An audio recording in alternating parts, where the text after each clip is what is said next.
Hello and welcome to the Eating Disorder Therapist podcast. This is a podcast to help you find peace with food and overcome disordered eating.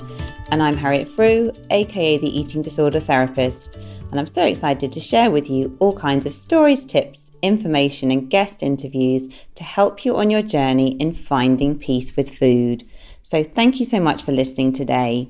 Now today I have a guest on the show and I am talking to Dr. Kelly Kessler.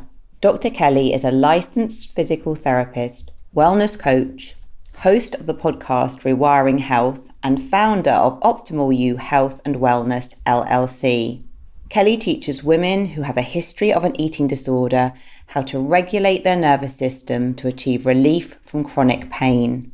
Inspired by her own journey of recovering from an eating disorder and chronic back pain, Kelly has helped many women harness their profound ability to shift from survival mode to thriving. Kelly uses an integrative approach to healing, including a personalized audit, education, community support, and actionable steps to create long-lasting results. I'm really looking forward to speaking to Dr. Kelly today to hear all about her journey to becoming healed and then working with others. And I know many listeners to this podcast and many of my clients suffer with chronic pain alongside their eating disorder. So this is going to be something that's really relevant for so many of you. So let's get to the conversation. This episode is brought to you by the National Centre for Eating Disorders, the NC-FED. Does eating rule your life?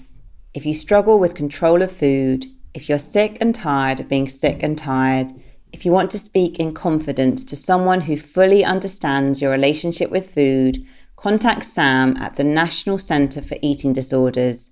You will find our details online or call 0845 838 2040. We know everything there is to know about eating distress, and all our practitioners are properly trained. The first simple step is to have a no obligation assessment where you can speak freely in confidence to someone who understands and who will be able to tell you what is keeping you stuck. You will not need to do anything else if you simply want to think about what we have to say. If eating rules your life, take that first brave step now and get in touch. 0845 838 2040 during the week, or look us up at www.eating-disorders.org.uk. Hi, Kelly, and thank you so much for coming on the podcast today. Oh, thank you so much for having me.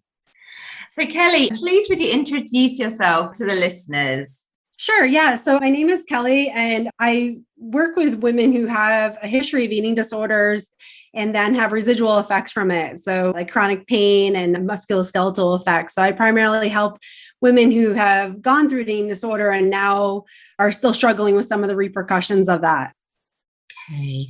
So Kelly, could you just tell us a little bit about your own story? Because I know you have suffered yourself, have you, from eating disorders and also chronic back pain? Yes. Yeah. So I'm inspired by my own journey. So I had an eating disorder several years ago for about 6 to 7 years. And the nature of my eating disorder was that, I would restrict calories and then I would binge. And then I would basically purge the calories through excessive exercise. And I did that for a few years. And then gradually things just got ramped up more and more. So I would be taking in more calories and then, running and going to the gym 3 to 4 times a day to counter that. And it got to the point where I couldn't counter what I was taking in with exercise alone. So I started throwing up to then get rid of the calories. And then that perpetuated. So my eating disorder kind of ramped up throughout the time that I experienced it. But it was definitely those binge and purge cycles that I went through, in addition to like using like laxatives and other means of countering the calories. So I went through that. That was, like I said, 6 to 7 years of my life, and it took a toll on me. And I remember, one specific moment I had eaten like 2 bags of chocolate chips. I just sat on the, I had purged by throwing up several times, just sat on the floor, and I felt like my heart pounding out of my chest. And I just felt like I can't keep doing this. I had been doing this for years and I'm like, this is really going to take me down if I continue like this. And I knew I had to make a change, but I didn't know where to begin. And gradually, it took years to kind of get out of that cycle, but gradually worked my way to a point where I had a more healthy relationship with food and exercise. And like I said, that was a long journey, several years to get to that point. And once I kind of got to that point, I then experienced chronic back pain. And that was a lot from years and years of just running and going to the gym and using my body excessively. And I also recognized it was a lot of the anxiety and shame that I experienced through my eating disorder that contributed to that as well. So once I had recovered mostly from the eating disorder, then I had this second battle of going through chronic back pain. And it was a long journey with that as well, because by trade, I'm a physical therapist. I was going at it more of like a musculoskeletal point of view, but I didn't realize the repercussions of how much the eating disorder had affected my relationship with my body and how it had impacted the extent of which I experienced the back pain. So it took me many years to get to a point where I figured out a system that worked as far as working through the nervous system and learning to regulate myself, to relax my muscles, to move in a way that was healthy for me, and just develop a better relationship between myself and my own body. And that has really just inspired my journey to help others who may have been in the same position, because I felt very alone in that journey. And I know how much a support system is crucial for that time. So that's where I am today. And now I'm helping women who are where I was years ago. Well, thanks for sharing your story, Kelly. And I think you're really not alone in the fact that you suffered with chronic pain, sort of, was it sort of during your eating disorder as well, or was it after you sort of almost felt you'd recovered from that and then that's when the pain emerged? I had moments of back pain, but my eating disorder always trumped the extent of the back pain. So I would just work through the pain because having that eating disorder was more important than anything in the world at that point. It had just consumed me. So I think I just masked the pain by using some of the eating disorder behaviors. But I think I recognized how much the pain affected me after I wasn't really being consumed as much by the eating disorder behaviors. But there definitely was an overlap. And it's so helpful, I think, for you just to sort of be talking so openly about the impact of excessive exercise on the body, because I think in our culture, so in our diet culture world, we can often think that no amount of exercise is too much. And, of course, there are so many benefits to exercising, but I think your story is, it's a great example of how when we go to those excessive limits, actually it's incredibly harmful for the body. Oh, absolutely. Yeah. And that's the thing, it's everything in moderation, but when anyone who's gone through an eating disorder, their moderation is not necessarily an easy thing to understand. And your perseveration on restricting calories and trying to look a certain way, you will do whatever it takes. And exercising excessively was my means of doing that, especially in the beginning. Yeah. So with sort of the chronic back injury pain, like I know, obviously chronic pain is such a big topic, covers such a vast range of different injuries or kind of impacts on the body. With your chronic back pain, was that very much linked to the excessive exercise, or was it also linked to sort of past maybe trauma or kind of other, maybe things that have been held in the body and then sort of manifested themselves through that physical pain? Yeah, looking back, I would say it's definitely a combination between the two. There definitely were mechanical reasons for why I had the back pain. Like I said, I was, exercising for hours on end, just running, pounding the pavement. At the time of the back pain, I went to a practitioner and they did an x-ray on my spine. And between my L4, L5, that disc was about a quarter less than what it should have been. So it was compressed for my age. And I was about, I think, 25, 26 at that time. And, they said, oh, there's nothing you can do. It's just wear and tear that you've sustained. So I definitely think there was a mechanical contributor as far as using my body excessively. But also looking back, I recognize the traumas. There were many micro traumas, I would say, that had accumulated and contributed to a lot of like the extra tension that I was experiencing. I think for myself, I'm very much a perfectionist, and I felt nothing I did was good enough. And that carried into how I use my eating disorder. Like no matter what I did, it would never be good enough. And looking back at, some things from childhood and earlier on, I can see how that played a role in how I felt throughout my eating disorder. And that shame and that guilt I had constantly of binging and feeling like just completely disgusting about myself, and then having to exercise excessively and missing out on basically every social aspect of my life. All I did was just be consumed by what I was doing as far as the calories and the exercise. And, I'm kind of watching my life pass by me, and this is all I'm doing. It's like you can see it for what it is now, but at the time it just completely consumed me. And I think that looking back for sure contributed to the back pain. Just now, my knowledge of the nervous system and how your nervous system reacts to that constant stress. There's a direct line between your thoughts, your emotions, and how your nervous system is reacting, and then how the body then responds to it. So I absolutely believe both were contributors to the back pain I experienced. So being a perfectionist, obviously it can be crippling, can't it? And it's like a sort of survival response. And, Right. when you sort of reflect on yourself, do you think you were born with that sort of tendency towards perfectionism, or do you think it was a mixture of genetics and environment, or how do you make sense of that?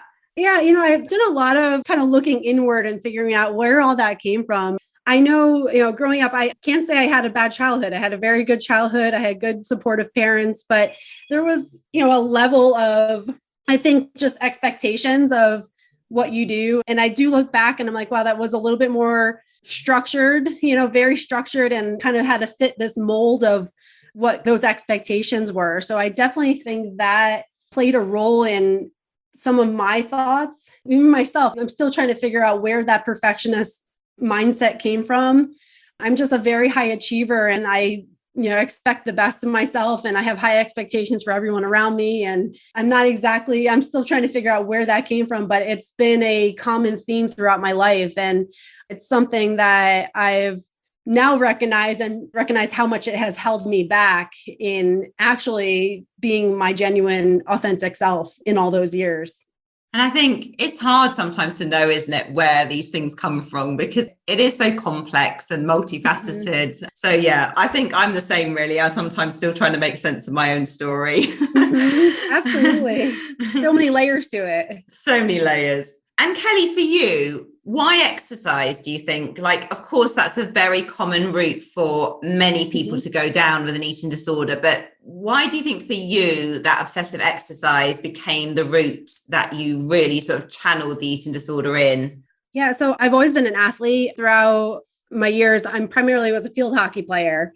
And that was always my means, like my outlet was athletics. And for me, that, again, the perfectionism and the athletics went hand in hand. Like if I was going to do something, I'm going to be the best at it. And that it kind of just came to a head when I got into like my college years, because I'm like, I'm going to start my freshman year in field hockey. And that was my goal. And I'm like, I'm going to be a starter. I'm going to, just work as hard as I can. And I ramped up the exercise and went to college my freshman year and was a starter on the team, the collegiate team. And I made my goal. And then now, okay, what can I do next? And I just kept ramping it up because, again, I never felt like I was good enough, even though I kept meeting my goals looking back now. But for me, exercise was it was my outlet of my time, my kind of like soul searching time, but it just got completely out of control as far as how I used it.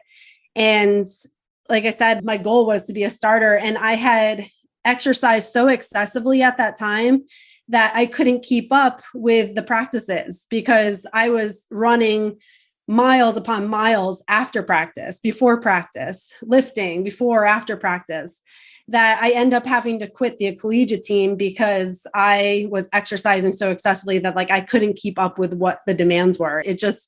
It kind of blew up in my face. So my first goal was to meet the team. I make the team and be a starter. And then I get to that point where I actually make my goal. And then my eating disorder became so cumbersome that then I had to give up what my first goal was. That's where it just consumed my thoughts. Like nothing was more important than my eating disorder at that time. So for me, athletics was what I went to. But I think at the time I didn't define myself as having an eating disorder. I didn't even really recognize that that's what it was. I'm just figured I'm an athlete. And I actually got praise from a lot of people like, wow, you're so disciplined. I can't believe you do all this. And, like there was a lot of praise around that. So I kind of fed off of that. And then that perpetuated it. But people didn't see what was going on internally. They just saw that I was really dedicated. It's so helpful for you to say these things out loud, because I think you're so, your experience is going to resonate with so many listeners because of, I think as a society, we do praise, don't we? Exercise, we do praise that kind of dedication and working out all the time. And it's just being really aware, isn't it, that there could be a lot more going on under the surface. Like, 'cause it sounds like it was exhausting for you to have to keep up all of that. And actually you were physically and mentally really suffering. Absolutely. Yeah, I felt like I was almost a fraud because on the outside, everyone's like, oh, wow, she's such a great athlete. She has it all together. She's dedicated. And then in the inside, there's just this inner turmoil of like, I have ulterior motives of why I'm doing all this. I can't even control why I'm doing all this. There's such like an inner force of like negativity towards myself that this is the only thing that is giving me some sense of control. So yeah, there was definitely that maintaining the exterior persona of what people thought I was versus what I felt like I was at that time. And it was a complete inner battle that I think even perpetuated the eating disorder further. Yeah, well, it sounds just devastating, doesn't it? In terms of like you were on this treadmill of striving to be good enough, but almost the more you did, the less authentic you felt, the more you were burnt out, but then people were praising you and you're in that place of real conflict, aren't you? In terms of like, in a way of having lost yourself, I guess, so much, but then people really validating that, not knowingly, but yeah, leaving you in a really difficult place. And I guess, yeah, like perpetuating that I'm not good enough sort of cycle more and more. 100%. Yeah, I think you captured it perfectly. That's exactly what I was experiencing at that time. And it was a very lonely place to be when you're going through all that, for sure. So Kelly, you've obviously had to do like a massive like overhaul of your life, haven't you? To like step out of that striving place, be able to kind of slow down a lot, address the back pain. So tell us a bit about that journey, because I'm imagining for somebody like yourself who was like very striving, very driven, real perfectionist, on the go all the time. I mean, it must have been quite challenging to start to look at things differently. Oh, 100%. Yeah. And it wasn't a linear journey by any means.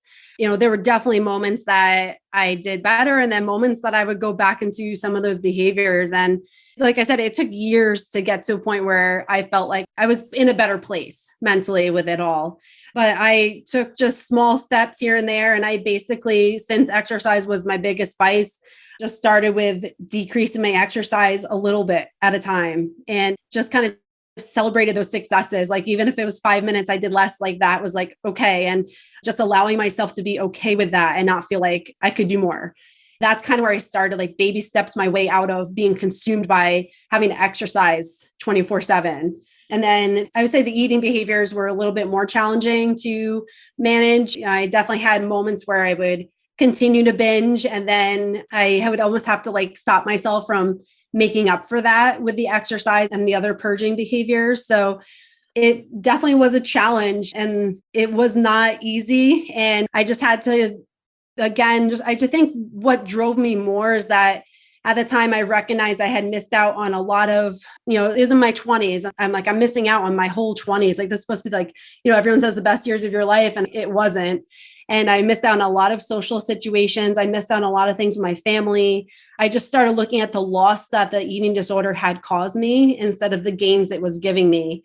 And for me, I think that became my motivator. Like, I don't want to live my life like this. And I think that then became the driving force. Like, I eventually want to have a family one day. I eventually want to feel like I've lived my life and I didn't just live it like this. And so having that as a shift in my perspective allowed me to kind of crawl my way out of the eating disorder. And, as far as the back pain, it was a little similar, but different journey. like I said, I'm a physical therapist by trade.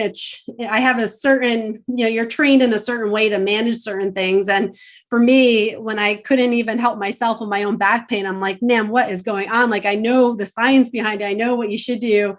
And it was like a wake up call. I kind of just changed my whole way about it and took less of a like orthopedic mechanical approach and started really learning and diving into the nervous system. And for me, it was like that aha moment, like, this is my issue. Like, this is what's going on. I have all this pain because I still haven't fully healed from what I went through.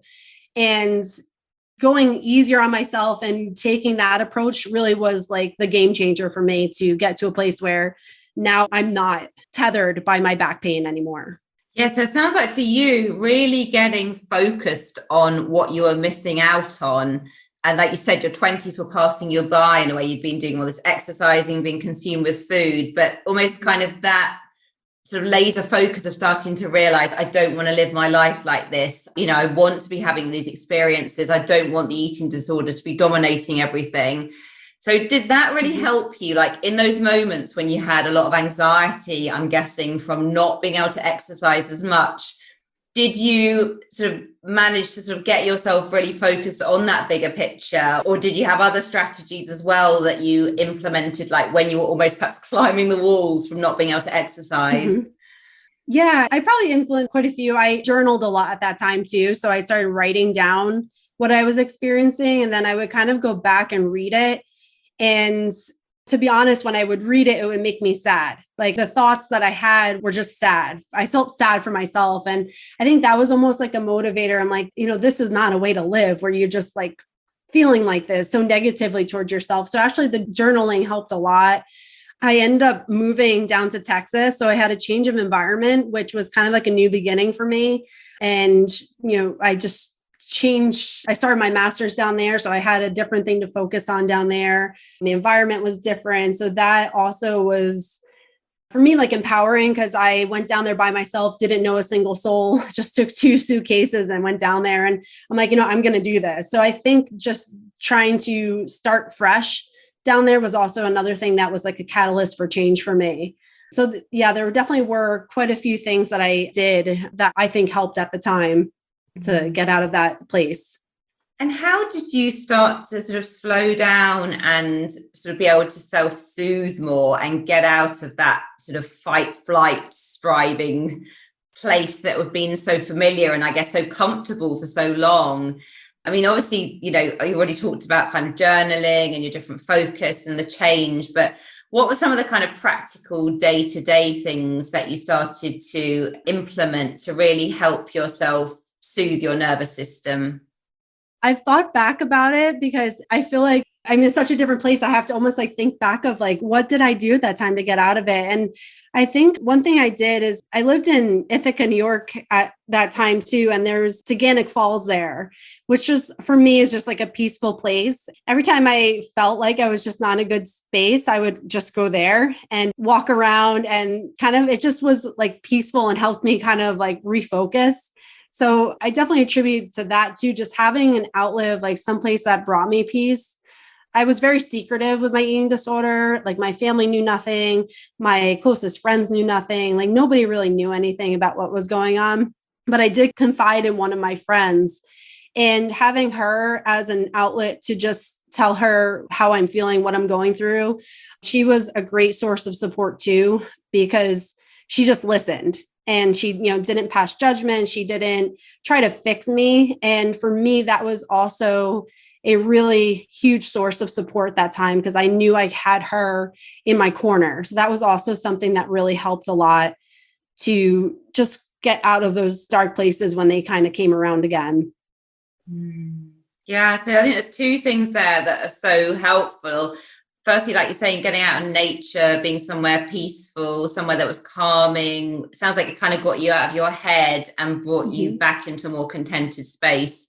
Yeah. And secondly, the friendship things. I think so often when we're in an eating disorder, we're so isolated, aren't we? And we don't speak to others. There's a lot of shame, a lot of secrecy. There's this big gap between what we show the world, what's going on inside, and actually talking to someone openly. And it sounds like this friend was really good at listening, non-judgmental, And that was so helpful as part of your healing.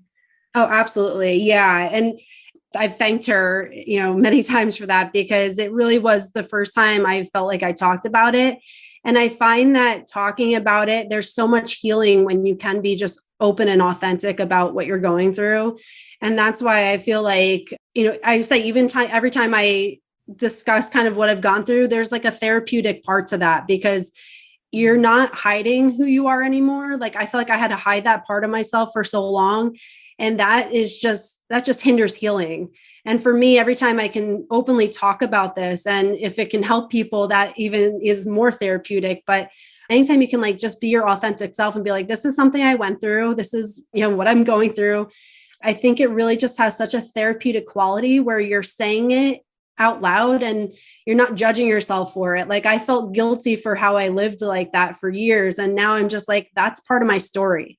And it's just that, I didn't necessarily choose that. It just was what I went through. And now I celebrate the strengths I gained from that. That has really helped with the healing too. So I think just starting out, if you can just be less judgmental about yourself and just say, this is part of me. And this is actually something that's going to give me strength and allow me to see the world differently and with more clarity. It's actually tremendous when you come out on the other side. Yeah, no, here. Thank you so much for sharing that. Sure. So Kelly, can you tell us a little bit as well about how you work with people today, in the sort of therapy work you do? Would you describe it as therapy? Yeah, I'm more of a coaching now. I was doing one-on-one, like in-person physical therapy, but more from a coaching standpoint now, because I found a lot of value in having a group setting and support system there. But what I do is I pretty much start with like a personalized audit and recognizing, environmental factors, personal factors, sleep habits, current exercise habits, any kind of personal audit of like your whole self. So everything that may be contributing to why there is some dysregulation in the system, and kind of start with that. So there's awareness of what's going on, because sometimes we go through our daily life and all the stressors, we don't even realize how it's impacting us. So I usually start with just improving awareness. And then there's a lot of education with what I do, and just educating about the nervous system, how powerful it is for healing.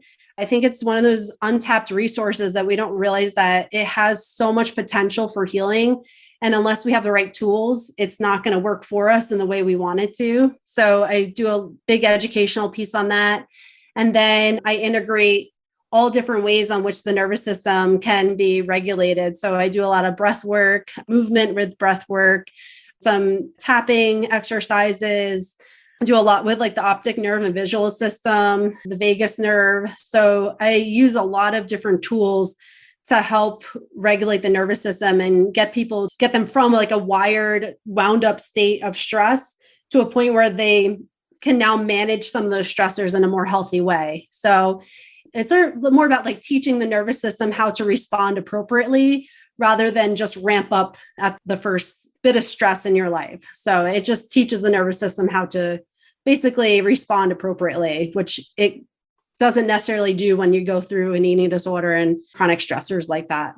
And would you almost describe like eating disorder behaviors as maladaptive ways to try and self-soothe? I guess no one sets out to choose those ways of soothing, do they? But if we're in survival mode and we haven't got other ways of soothing, could you almost describe those disordered eating behaviors like overexercise or restriction or binging as ways of almost like trying to access the self-soothe in a maladaptive way?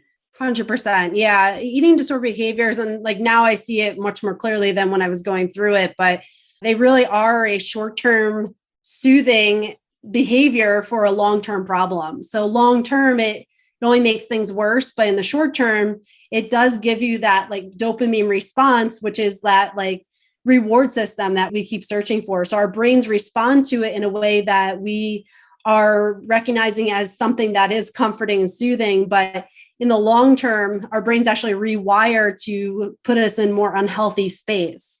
So a lot of times the short-term benefits of it when we're going through it tend to outweigh the long-term effects of what's actually going on. So learning better mechanisms to get that reward system and that comfort is so crucial, and making one feel safe in other ways is absolutely crucial for long-term healing. Well, thanks so much for sharing that, Kelly. And it sounds like the work that you do, that you're really sort of tackling this kind of problem in such a holistic way with so many different sort of tools and skills, and really empowering people to kind of step into that self-soothing place and, really sort of slowing down the body, I guess, and getting to that place of more calmness and contentment when they've been in fight, flight or striving and so disconnected from their bodies. Mm-hmm. Oh, absolutely. Yeah. And that's really like, I'm a big proponent of using what we have already. We have so many tools within us.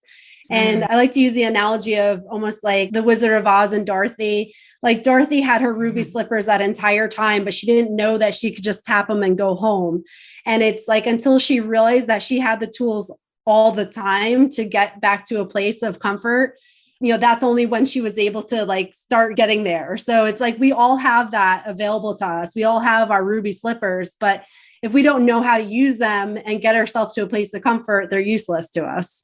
Oh, I love that. I'm going to remember that one. Dorothy and her ruby slippers. It's very empowering, isn't it? I think once you can, Absolutely. So Kelly, where can people find you if they want to like find out more about the work you do or message you or get in touch? Sure. Yeah. So I'm on Instagram at Dr. Kelly Kessler, all one word. And I'm under the same handle on TikTok. I have a website. It's optimaluhealthandwellness.com. So those are, and I have a YouTube channel, but you can kind of find that through my social media links. And then I also host a podcast called Rewiring Health. So I put out episodes there as well. Okay, well, great, Kelly. It sounds like, a wide range of resources and ways for people to connect with you. That's brilliant. Mm-hmm.